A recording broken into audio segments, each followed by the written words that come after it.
Hey everybody, just a quick note before we get into the video.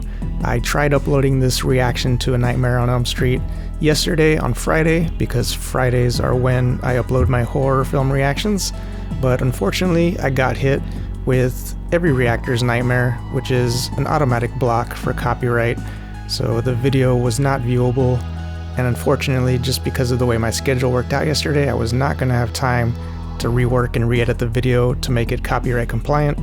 And now it is Saturday morning the following day, and thankfully I've been able to rework the video without having to sacrifice the quality, but I did just want to let you guys know why the video was a day late. On a related note, I am about halfway to 1,000 subscribers, and the cool thing about hitting 1,000 is that it unlocks the ability for me to make community posts.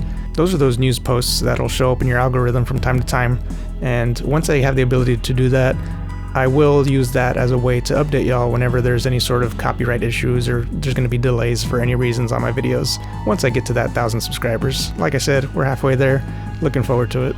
But anyway, without further ado, let's go ahead and get into it. Hey everybody, welcome to Movies and Music with AJ. My name's AJ, thanks for watching. And today we're back with another horror movie reaction. We're going to be watching A Nightmare on Elm Street, written and directed by Wes Craven, and it's from 1984. And a little more on that in a second, but first I want to say, if you're new to the channel, welcome. Just a little bit of info on how it works here. I've been doing movie reactions on this channel for about 4 months now, and I do them every Monday, but I recently decided that I wanted to carve out a space on this channel strictly for horror films, and the reason being is that I'm a lifelong movie fan, and I'm also an aspiring filmmaker, but horror is the one genre of film that I just don't have a lot of experience with. It's the one genre that I've always just kind of shied away from, and I want to end that. I want to just do a deep dive into horror and watch all the horror films I can, make up for lost time. So I decided the only way to do that really without interrupting my Monday movie reactions was to just give it its own slot on this channel. So just because of time constraints, I decided that I'll do a horror reaction every other Friday, and I started the series earlier this month. The first film that we did was Friday the 13th. And woo, yeah, I had a lot of fun with that film, and also it gave me the biggest jump scare of my adult life. Again, nothing like being a 30-year-old man and just jumping out of your seat like a little baby. But yeah, I had a lot of fun with that film. Yeah, go watch that reaction as well at some point. But yeah, I decided, if we're going to do this horror reaction series, that let's do it right. Let's start with the 3 legends of 80s horror slasher films. So 2 weeks ago we did Jason, today we're doing Freddy, and 2 weeks from now we're doing Chucky. And that does bring us to the film that we are watching today, which again is Wes Craven's A Nightmare on Elm Street. I know that he wrote and directed this film. I haven't watched a whole lot of Wes Craven films, honestly. So back in the day, I did watch the first 2 Scream films, and those were just such a cultural presence. They were just in the zeitgeist. Everyone was talking about them. Yeah, I remember just having such a good time with that film. It was just such a cool, hip horror film, And then actually this past October, I watched for the very first time Vampire in Brooklyn, starring Eddie Murphy. Although that was more of a horror comedy, not so much a straight up horror film. So yeah, but those are the only, 2 or 3 Wes Craven films that I've ever watched. And so I'm really excited to go back and throw it back and watch A Nightmare on Elm Street. I think you could also classify it as a slasher film, much like Friday the 13th, although maybe with more just like supernatural elements to it, because I know it is about, dreams or nightmares, the word nightmare is right in the title. But yeah, it is. I think it is kind of a slasher film, which I know some of y'all are probably like, if you're going to be watching horror films, you're going to be watching slasher films, why aren't you starting, with Halloween or even going further back to Black Christmas? Why are you starting with these 80s films? And, I hear you for sure, but my thinking is, what, Halloween is right around the corner. Christmas, is only a couple months after that. And I like to keep things holiday appropriate around here. So don't think I've forgotten about those movies. But yeah, I just wanted to start off with this trio of iconic 80s horror villains. So yeah, let's not waste any more time. Let's just go ahead and jump into it. This is going to be my reaction to A Nightmare on Elm Street from 1984, written and directed by Wes Craven.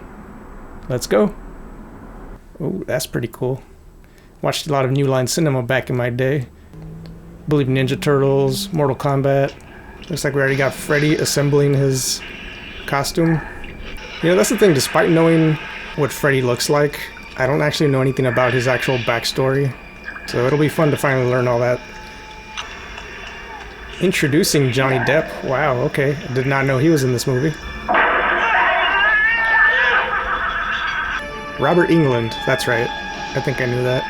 I'm gonna have to guess this is already a nightmare that we're in. Otherwise I don't know how this woman in her nightgown ended up in a factory. It's not your typical going out at night attire. The whole steam coming out from pipes makes for just... Ooh, nails on chalkboard.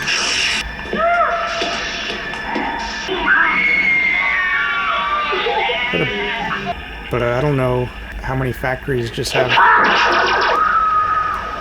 You okay, Tina? Tina does not look okay.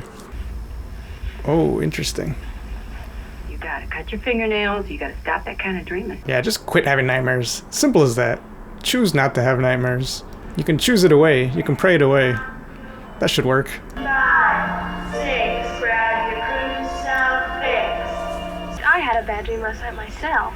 I had a heart-on this morning. Had your name written all over it. There's 4 letters in my name, Rod. How could there be room on your joint? Sick burn. Up yours. Forget it, Tina. The point is that everyone has a bad dream. Yeah, next time you have one, just tell yourself that's all it is, right where you're having it, you know? Once you do that, you wake right up. It's kind of true in the sense that, you know, you talk about lucid dreaming, and they say usually where lucid dreaming fails is when you realize you're in the dream. It's that moment that you tend to wake up. You have to overcome that moment to be able to control your lucid dreaming, which I've never tried to do. I've never had lucid dreams, but some people are really into it. Yeah, out here at Barry's. Yeah, noisy as usual. Yeah, Aunt Eunice says hello. This feels very Ferris Bueller. Just some kids drag racing outside, I think, Mom. It's enough.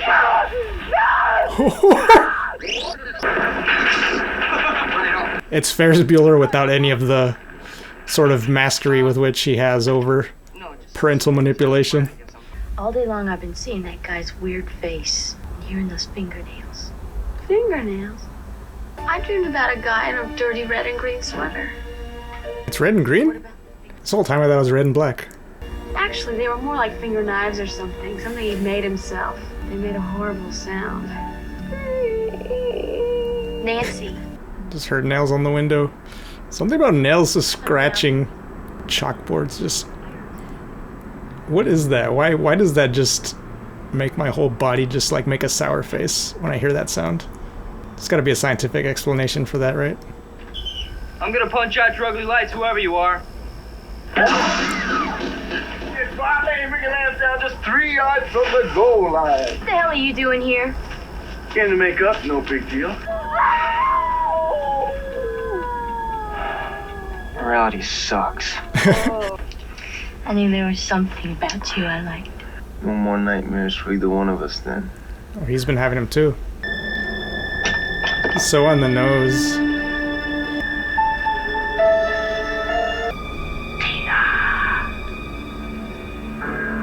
Who do you think you are? That looks pretty awesome. Yeah, something about walls and the manipulation of matter in that way. It's just so disturbing. Somebody there? Tina. I wonder if she's already dreaming. Is that what's happening right now? I think she's already dreaming. Mr. Fantastic over here. Ooh. Got a scratching sound, man. Please, God. This is God. Watch this.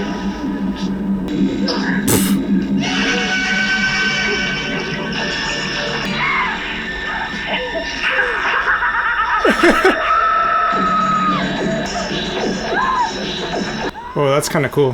How he's like there but not there.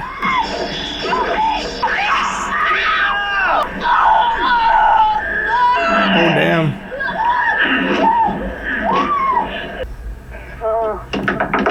Who did this? I'll kill you!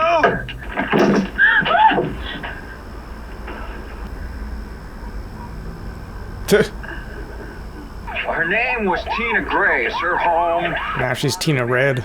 You know, obviously, if that was you in that dream, that'd be a very disturbing thing to be going through. But just as the outside viewer, Freddy just looked more sort of silly than he was scary. Especially his behavior. It was just very comical and goofy.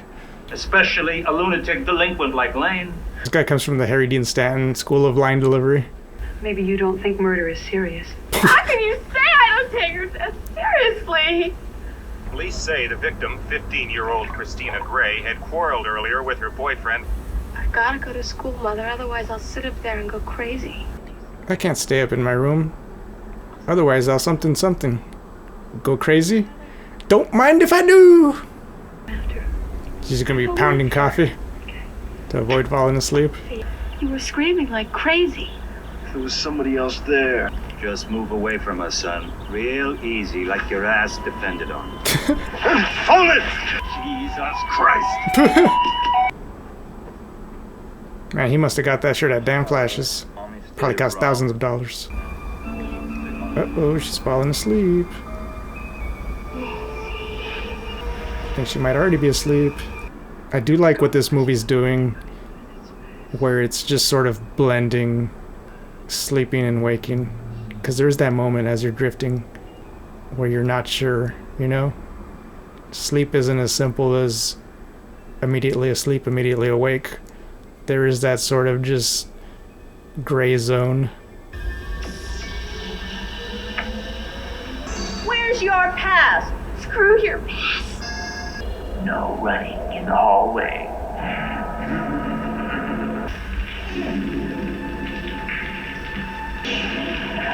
Tina? Who are you? I don't think that answers her question. This guy kind of walks like Groundskeeper Willie. Liking the synthesizer music though. Feels very inspired by John Carpenter.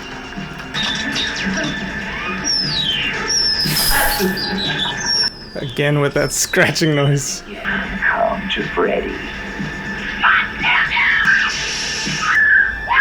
Smart. Everything's all right now. I'm okay. I'm fine. You'll need a hall pass. Yeah, just that idea of things that happen in your dreams affecting your reality. That kind of existential stuff gives me chills. How could somebody be under the covers with you guys without you knowing about it? How the f do I know? She had nice fingers. Use your words, Nancy. You think I did it? No. Whenever I see a wide establishing exterior shot like that, in my mind I always just play the Seinfeld bass slapping music. Brum, brum, brum, brum.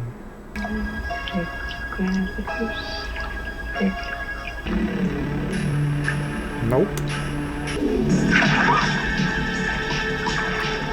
Yeah, let's go new wave. Nancy!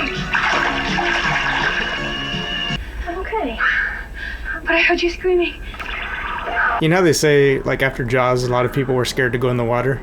I wonder if after this movie there was a bunch of people scared to go to sleep. Maybe this is why everybody was on coke in the 80s. They're just afraid of falling asleep and encountering Freddy. God, I look 20 years old. She's in a dream. I bet she's in a dream. There's a little bit of a fogginess that's very dreamlike. You know, it's funny watching this and listening to the score of this film and how it's using a lot of the sort of musical tropes that we're used to from the mid-80s. You know, there's a lot of synthesizer in this, right? It just makes me wonder, is the modern contemporary equivalent, are there horror films that are using like trap music as their score? Because that's what's in now. Watch out! Run!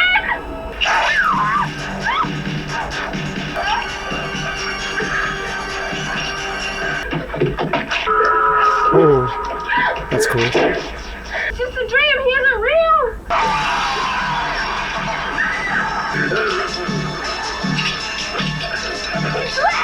Come on, Glenn, you're sleeping on the job.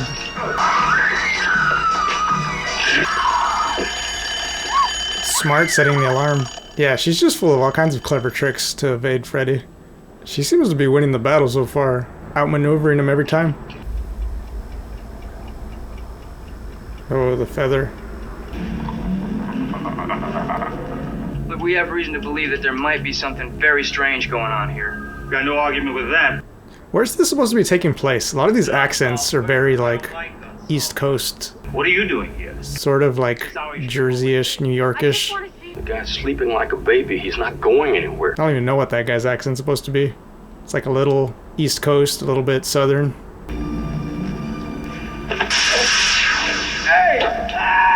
Hey! You're choking me over here. A lot of really cool imagery in this movie so far.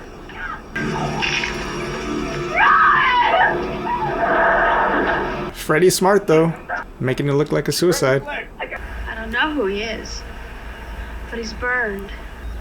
And a red and green sweater, really dirty. The look on the parents' faces, it's like they suspected something or like this sounded familiar to them. Like they're definitely hiding something. How long has this been going on? Says the murderers. She was fine before. That picture in the background with the cat in a Hawaiian shirt on a San Francisco trolley. Why? What the hell are dreams anyway? Incredible body hocus pocus. The truth is, Very credible scientist here. she's into REMs now. She's gonna keep getting attacked during her REMs. She'll soon be losing her religion. It'll be the end of the world as we know it. That's her in the corner, having a nightmare.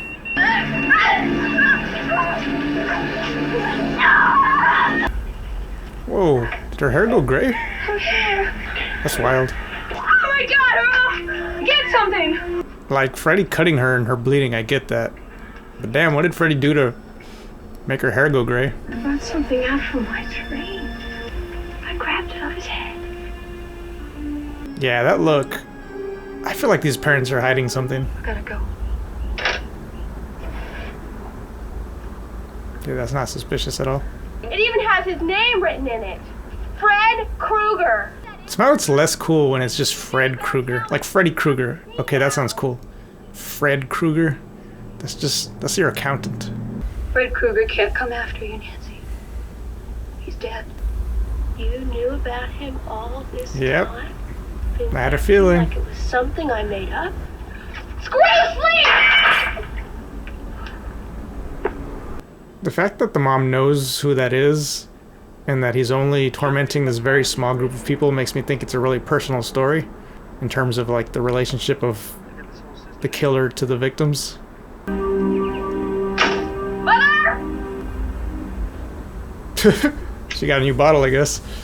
I'd like to think that she just like respawned that bottle of vodka. If you take away a suburban housewife's bottle of vodka and smash it, it just regenerates. It just respawns in her hand. You want to know who Fred Krueger was?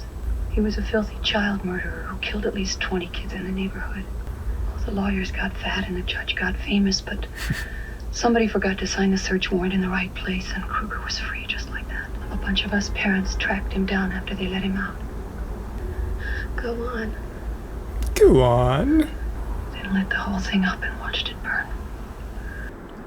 This was a Simpsons episode, wasn't it? He's dead, honey, because Mommy killed him. Oh, why would you keep it? That's just creepy. I wonder if it's the presence of that artifact in the house that's keeping his spirit able to haunt the place. Man, there's so much in life that I probably haven't seen firsthand, but because The Simpsons did a parody of it, that I know about it. Like, I'm pretty sure I watched The Simpsons Shining parody before I ever saw The Shining. Yeah, bless The Simpsons. Getting kids involved in pop culture before they're old enough to experience firsthand the actual thing they're parodying. Then you won't mind cold cocking this guy when I bring him out. Man, these kids live in some big houses. Another pot of coffee. How did the mom not notice a coffee machine just going right there into the bed? The best part of waking up is not getting slashed to death by Freddy Krueger. Just right out of the bottle. Why not? It's like mom's pounding vodka, daughter's pounding coffee.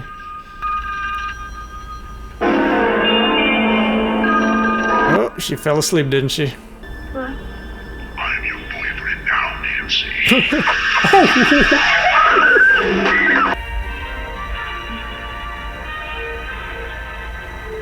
Oh, I know about that. When TV stations used to sign off back in the day, they'd play the national anthem. Is that right? When did that stop happening?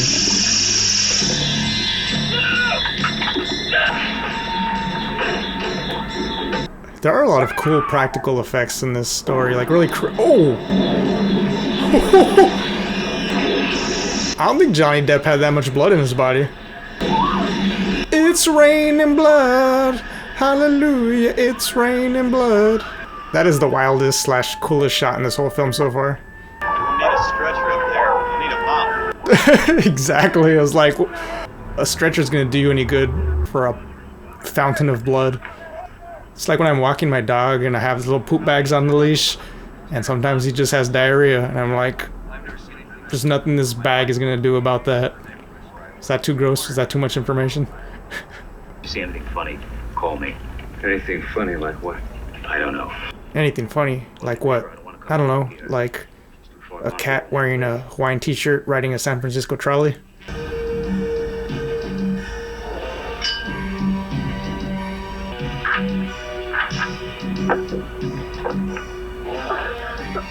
I was gonna say paint buckets seem to work, but a sledgehammer, that's definitely an upgrade. I wonder if the actress got to keep that prop bottle just for as much time as she spent with it on set. Uh-oh. No more scratchy sounds, damn it. Ugh.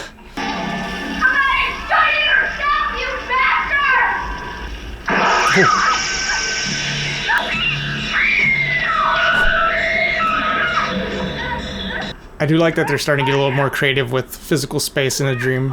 Like, let's abandon the logic of it. We're in a dream. Let's get crazy, you know? There she goes. Oh, it's gonna be awesome if the thing that saves her, if she throws that boiling pot of coffee in his face. Coffee will have... Oh, there he is. Hey, what'd I say? Home Alone him.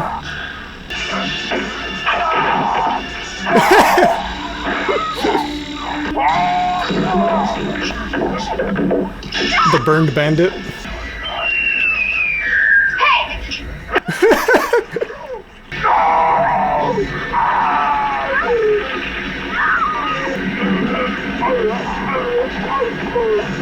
Kevin McAllister would be proud.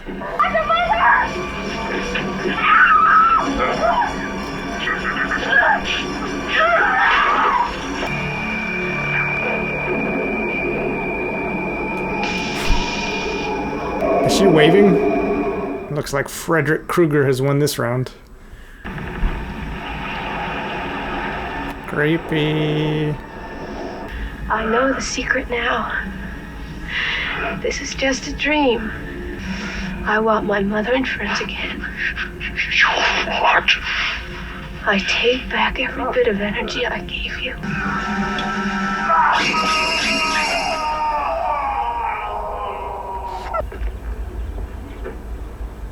God. They say you bottomed out when you can't remember the night before. No, baby, I'm gonna stop drinking. I just don't feel like it anymore. Why does this feel more dreamlike than anything that just happened? What's going on with the window? Is she Freddy Krueger?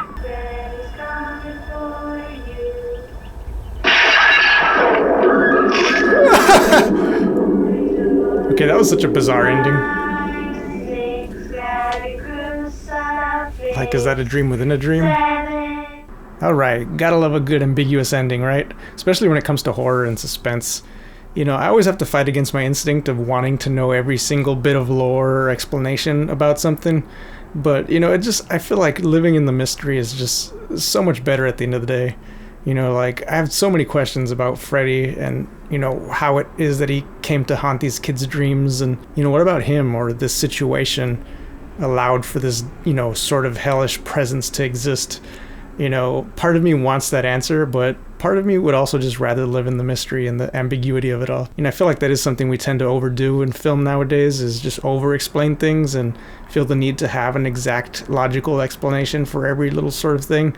But I just feel like when it comes to horror and sci-fi and supernatural, just let the mystery live. You know, I feel like the more you start to try to come up with explanations for things in fiction, the more you're liable to create plot holes and things that can be nitpicked.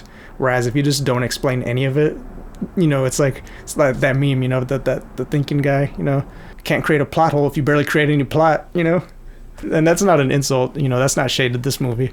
I felt like this movie had the right amount of plot, you know, just to get you invested in the characters but not so much that it over explains things, you know, just like again, I keep coming back to it, just let yourself live in the mystery of it all, you know. I will say though, I feel like they just barely started to scratch the surface of the potential for what you can do in dreams. I feel like dreams are just such a surreal and abstract and absurd thing that, you know, you really have, there's so much you can do with it. And I feel like, you know, they established some of the potential for it in this film, but they didn't really go as far as they could have with sort of the manipulation of matter and time and space, where in a dream, you know, like they did it where she, you know, was in the boiler room, I think, or maybe in the basement, and she like jumped, you know, maybe down some stairs, and then it cuts to her like flying out of the window into the front yard. You know, just that sort of playing with space where you just, you know, it's dream logic, right? Where you can open a door to one room, you enter, and you're in just a totally different place, you know? Like, I feel like they could have done more with that, and I hope in the sequels they do more of that, just playing with the sort of surreal and unpredictable nature of a dream reality.